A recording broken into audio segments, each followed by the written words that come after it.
What does it mean to be a fan? Is it buying albums, showing up to concerts, defending your favorite artist online?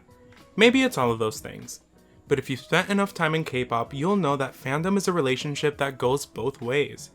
Fans support idols through every comeback, milestone, and every difficult moment. But sometimes, artists create music that feels like it's meant to support the fans right back. For over a decade, Irene has been one of the most recognizable faces in K-pop. Whether you know her as the leader of Red Velvet, one of the industry's most iconic visuals, or simply someone whose stage presence speaks for itself, she's built a career that few idols could ever replicate. Now, she's back with her first full album, Biggest Fan. An album that, on the surface, looks like a celebration of the people who have supported her throughout her career. But as I spent more time with it, I realized it's also something much deeper. Hey guys, welcome back to Summers with Wayde. Today, we're going to be diving into Irene's first full album, Biggest Fan, talking about the lyrics, the music, and why this ended up being one of the most surprising releases I've listened to this year. So grab a snack, get comfortable, and let's get into it. Biggest Fan. We open the album with our title track, Biggest Fan, a bright pop dance track about self-love and mutual support. The song's central message is that my biggest fan is myself, encouraging listeners to build confidence and strength from within while returning positive energy to their fans. Beyond self-appreciation, the song humorously empowers listeners to freely express their support and fandom for her, saying, quote, "I'm your biggest fan, yeah just say it, say you love me louder babe," while ultimately conveying that she and her listeners are fans of each other, quote, "I'm your biggest fan, you know I am." The song concludes with Irene stating that she would do anything for her fans because of the love she has for them, saying in the bridge, quote, "When I'm with you like this, shining bright, babe, my heart feels the same. Anything for you. Try again, I give it all, babe." Musically, the foundation is a bright, high-energy pop dance style. It leans heavily into a mix of disco, electro, and house elements to maintain a constant driving tempo. The low-end production features a lively, prominent synth bass line that provides a constant sense of forward motion and a bouncy club feel. Vocally, Irene utilizes a laid-back rhythmic narration rap. She effortlessly glides over the beat using a cool spoken word cadence. The song avoids long, sweeping melodic hooks, relying instead on concise, punchy catchphrases and repetitive chant lines designed to instantly stick in the listener's head. The broader musical direction favors a crisp, clean instrumental. This arrangement deliberately spotlights Irene's unique vocal color and confident performance attitude. Personally, now that I've sat with the song for a while, I really do enjoy it. Upon first listen, I was a bit underwhelmed because of just how enamored I was and still sort of am with Like a Flower. That song was truly everything to me. So going into this album, I had probably way too high of expectations. Initially, I found it to be unmemorable and a bit repetitive, but with time, I've really warmed up to it just being a more fun song. Is it my favorite song ever? No, it's not even my favorite on the album, but I can appreciate that she did something different and not just pretty girl music. Best Believe. Continuing on, we have Best Believe, an R&B pop track centered on themes of personal growth, self-belief, and moving forward with confidence after a period of hardship. The song opens up with imagery of light coming through a window and a morning blossoming, quote, after a long, long night, symbolizing her stepping past difficult, dark times into a fresh chapter of her life. The lyrics highlight her core message of taking a courageous leap forward, declaring that, quote, "There's nothing to shake me," because she is grounded in the inner strength and self-belief she has built up over time. Irene sings about enjoying the path ahead freely, asserting that even if she wanders along the way, she is no longer afraid or hesitant because her heart has grown wider. Musically, it serves as a stylistic continuation of the album's mature soundscape, blending dreamy atmospheric synths with a steady hip-hop style rhythm. The song favors an airy, relaxed vocal delivery over high-tempo club energy, allowing Irene to convey a sense of calm reassurance and inner peace. I gotta say, I really enjoyed this one from the beginning. The second verse is personally my favorite. There's just something in the way she says garden and the general flow of it that scratches my brain. I also really enjoy the message of the song and how this stance feels more earned out of maturity than generally forced. Don't Wanna Get Up.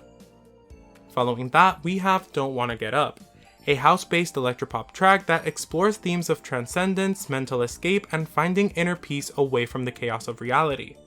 The song follows a narrator who has entered a deep, peaceful state of consciousness that feels entirely detached from the real world.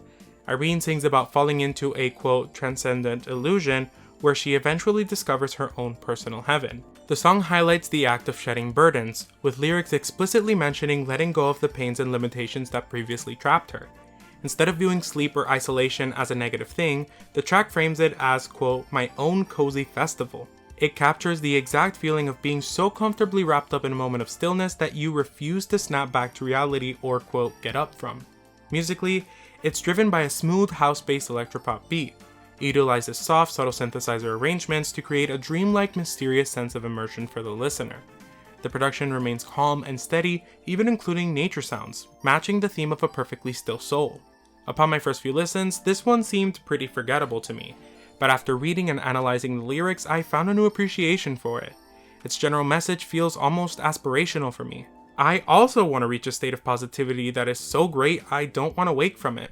But maybe it's because of the more house-based beat, it makes me think she is singing more from an escapist perspective, rather than it being her actual reality, which ultimately makes the song more relatable for me. Face to Face. This song is a deeply reflective, poetic piece that explores confronting your true self, embracing personal vulnerabilities, and finding unity within your own conflicting emotions. The lyrics begin by describing two opposing sides of an individual moving like complementary colors that draw a line without blending. It captures the inner disconnect of looking in a mirror and feeling unfamiliar with your own reflection. The turning point occurs when these separate parts finally stand, quote, face to face. It depicts a powerful moment of emotional maturity where hidden truths and vulnerabilities are completely laid bare. The song concludes with a message of healing and harmony. Irene sings about embracing her differences and realizing that beneath all the conflicting exterior layers, quote, we must be one after all. Face to Face scales back the energetic club energy of the album's title track to deliver a more intimate, grounded, and emotionally resonant listening experience. It starts with a more isolated and distant feel to emphasize internal loneliness. It then builds into a much warmer, cohesive instrumental blend as the lyrics progress towards self-acceptance and internal unity. It serves as one of the slower, structurally traditional anchors on the Biggest Fan tracklist.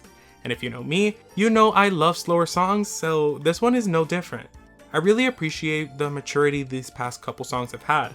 Balancing the lyrical content with a slower and darker instrumental truly intrigued me. I wasn't expecting something so introspective from the original visual, but I was pleasantly surprised. Million Miles Away. Picking the mood up a bit, we have Million Miles Away. The song centers on themes of spontaneous freedom and finding oneself by wandering alone. The lyrics describe the sudden urge to break free from the monotony of daily life. It captures the visual of throwing off expectations, traveling to an unfamiliar environment, and dipping your feet into crashing beach waves. A central mantra of the song is pushing anxiety and doubts far away, literally a million miles away. Irene sings about following her heart's lead entirely by herself without waiting for anyone's permission or validation. The track frames getting lost as a beautiful romantic experience. Whether it's traveling to a strange city or dancing in a dark, empty alleyway, the narrator finds peace and clarity in absolute isolation. Musically, it's a mid-tempo synth-pop track that heavily draws inspiration from the bright melodic sounds of the 80s. It incorporates elements of city pop, utilizing smooth, jazzy chord progressions that evoke the feeling of a late-night drive or a breezy coastal escape. The track is anchored by warm, layered analog synth pads and sparkling chimes that give the song its distinctly colorful vintage texture. Irene's vocal delivery here is exceptionally gentle and airy. Her voice fluidly glides over the retro beat, emphasizing a relaxed, light-hearted sense of liberation. If you couldn't tell, this is one of my favorites. Shocker. Jazzy retro city pop? Sign me up! I read online that Irene also really liked this one and almost made it the title track. And I don't blame her. It's really fun and carefree and also super danceable. I found myself bopping along to it while I drove to work. But the song is definitely best when you're driving during the sunset. It's just so vibey, I can't say more positive things. Love Can Make a Way. Changing the vibe, we have Love Can Make a Way, a deeply personal power ballad that explores the themes of self-reflection, growth, and confronting one's past self. The core narrative serves as a bridge between Irene's present and her past self. It offers reassurance that her younger self is always existing within her present identity. The song beautifully captures a complex mix of gratitude and a sense of apology towards the person she used to be. Irene looks back at a dusty diary filled with old dreams and thanks her younger self for making the brave decisions that allowed her to become who she is today. The lyrics detail pulling out childhood memories on days of unexpected sadness. It highlights how simply looking back at that early innocence hands her the courage to keep running with all her might even if she trips or falls. Unlike the glossy, synth-heavy or house-based tracks on the album, Love Can Make a Way is built around real instrument sounds. The arrangement is specifically crafted to build a bright, hopeful, and anthemic mood. It relies on a classical band setup, so guitars, bass, piano, live drums, and other instruments to ground the track and push its forward-moving tempo. When I first heard the song, I thought the album was actually ending. The way it's produced makes it sound so much like an album closer to me. Maybe I'm the only one, but still, it was really good. But being honest, because of the vibe, I sometimes skip it. The end of the song with her high note and ad-libs do make me want to finish it. So overall, a very good, albeit maybe misplaced track. Spit It Out. Moving along, we have Spit It Out. The song serves as one of the bolder, more intense tracks on the project, centering on themes of absolute emotional liberation, breaking silence, and shedding suppression. The song is a direct call to step out of the patience and stop holding back. The core message encourages listeners to, quote, spit out the hidden, stifled versions of themselves and to set their ignored, deeply piled up feelings completely free. The lyrics lean heavily into raw, vivid imagery. Irene sings about ashes blooming from the spots where the heart has been previously killed, awakening a vivid sixth sense, and standing completely exposed, quote, like a birth naked, to shed any lingering sense of silence or shame. The narrative focuses on confronting past mistakes, erasing traps or bad karma, and boldly bursting through a narrow world into total sincerity. Standing out from the album's dreamier and softer tracks, Spit It Out introduces a sharper, more aggressive energy to the tracklist. The song is rooted heavily in dark electropop and industrial pop elements. The backbone of the production is a heavily distorted synth bass line that provides a jagged, uncompromising groove throughout the track. The rhythm section features sharp metallic snare hits and mechanical hi-hat patterns that give the song a colder, more industrial edge compared to the rest of the album. Continuing with the themes of expression and general liberation, this track also surprised me. Similarly to Face to Face, I didn't expect something like this on the album, but it's a welcome surprise. I really enjoyed the shift after Love Can Make a Way, as well as the small vocal showcase towards the end of the song. Black Halo. Continuing the darker mood, we have Black Halo, the album's most dramatic, psychologically heavy piece. It details a profound monologue about surrendering to despair, letting go of futile hope, and finding a dark sense of peace and acceptance. The song acts as a direct counter-narrative to standard feel-good pop songs. Irene sings about drawing the blackout curtains because, quote, fate is cruel, and she wishes tomorrow would never come as she is tired of hiding the emotional shadows cast over her. The central metaphor revolves around shattering forced artificial hope. By declaring, quote, so I'll wear a black halo and I'll be a bad angel, the lyrics focus on the relief of dropping expectations and seizing the exhausting struggle to appear perfectly fine. Instead of desperately fighting to stay afloat, the narrator consciously decides to let herself sink. She rejects meaningless prayers and instead choosing to simply, quote, savor the melody of despair. Musically, the track relies on a cool, tense R&B pop architecture. It's driven by chilly keyboard progressions and tight production effects that build an immediate sense of underlying psychological tension. To elevate the track's cinematic scale, the production weaves in massive echoing gospel harmonies. This creates a stark, beautiful contrast with the heavy dark religious imagery embedded within the lyrics. Throughout it, she shifts between a rich chest voice and a fragile falsetto, letting her smooth tone ground the intense emotional vulnerability of the track. I don't know if this will be surprising or not, but this is one of my favorite songs on the album. I know I've already mentioned it a few times, but I was really surprised to see how dark she went with her themes and also the sonic direction. But this song just does it for me. I've played this one individually probably just as much as I've played the album as a whole, and that's saying a lot. I really related to the themes of it because I think we all fall victim to that mentality every once in a while. I also think if I wanted to get real English teacher about it, I could probably tie the message of religion and succumbing to the, quote, darkness to the general fan behavior and idolatry of the K-pop industry and how idols need to perform 24/7 and not be in scandals or be sad. Honestly, now that I've said it, I don't think it's that far of a stretch, but this video is already pretty long, so just know it's a banger. MTV, my timeless video. Brightening up the mood, we have MTV. The song serves as a sincere, nostalgic love letter to her fans.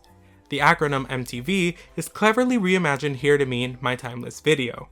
Oh my god, some of you probably don't even know what the real MTV is. God, even though I'm not, I feel old. The lyrics focus on rewinding the film to look back at countless unforgettable moments, like all the greetings they've received or wishing on happy birthday candles together. Irene describes her connection with her fans as a stop TV channel frozen on a perfect memory. Even as time progresses and new flows naturally build, she asserts that the core foundation of their bond will remain completely unchanged. The track centers heavily on a promise of repayment. Irene uses the lyrics to explicitly thank her fans for wrapping her in support and states her desire to convey her deep, heartfelt feelings to them. Musically, the song's a mid-tempo R&B track rooted in late 90s and early 2000s urban pop style. It leans heavily into a relaxed, cozy aesthetic, borrowing the smooth chord progressions and comforting pacing often found in chilled-out lo-fi hip-hop. The soundscape relies on a mix of soft electric piano keys, gentle acoustic guitar strums, and smooth synth pads. This blend creates an immediate sense of warmth, mimicking the cozy atmosphere of a late-night radio broadcast. The percussion avoids sharp electronic drops or jarring beats that can be found earlier in the album. Instead, it utilizes a smooth, steady drum machine loop with a soft rimshot snare and a deep rounded bass line that acts as a gentle heartbeat for the track. Again, if you couldn't tell, this is also one of my favorites. I listened to Black Halo and MTV back to back on repeat. This song just captures the nostalgic feeling really well. Plus, the vibe is really up my alley. What can I say? I'm a simple man. I like what I like. Plus, the additional fan message really pushed this song to the top of my favorites. Wasteland. Closing out the album, we have Wasteland. It serves as a beautiful, cathartic conclusion to the album's narrative arc, centering on themes of healing, leaving pain behind, and finding your lost self. The title Wasteland metaphorically represents a dark, cold place of anxiety and isolation. The track chronicles the decision to break free from this emotional stagnation and leave the wasteland far behind. The song references a quote, midnight sweet vacation, framing sleep, dreams, and quiet self-reflection as a safe haven where anxiety finally fades and even breathing becomes lighter. A pivotal message in the lyrics is Irene's pursuit to, quote, find the self I had lost, and to comfort her hidden, vulnerable past self. It concludes with a message of liberation, declaring a willingness to fly radiantly into a bright new horizon. Structurally, it is a mid-tempo K-pop dance track that functions heavily as a dream pop experience. The production relies on ambient synth pads and smooth tempo to create a floating, hazy afterglow. It provides a calm yet hopeful tonic canvas that allows Irene's vocals to sound airy and soothing. The track builds gracefully, lifting the listener from a state of quiet isolation into a sweeping, majestic finish that perfectly encapsulates the album's overall message of emotional rebirth. Even though conceptually, I appreciate how it ties everything together both sonically and lyrically, this song is the only one that truly felt and continues to feel a bit eh. It's not a bad song, but after some heavy hitters, I feel it fell a little short to be the album closer. Maybe if this was swapped with Love Can Make a Way, it would flow better, but even as is, it's still a pretty solid ender. Final thoughts. Honestly, I came away from this album pleasantly surprised. Going into it, I wasn't entirely sure what to expect. Like a Flower set an incredibly high bar for me, and a part of me wondered if Irene would simply continue leaning into elegant surface level pop music. Instead, Biggest Fan feels far more personal and introspective than I anticipated. At its core, this album feels like a conversation. Sometimes it's a conversation with her fans through songs like Biggest Fan and MTV, sometimes it's a conversation with her younger self through Love Can Make a Way, and sometimes it's a conversation with the parts of herself she may not always want to confront, as seen in tracks like Face to Face and especially Black Halo. What impressed me most is how willing Irene was to explore emotional complexity.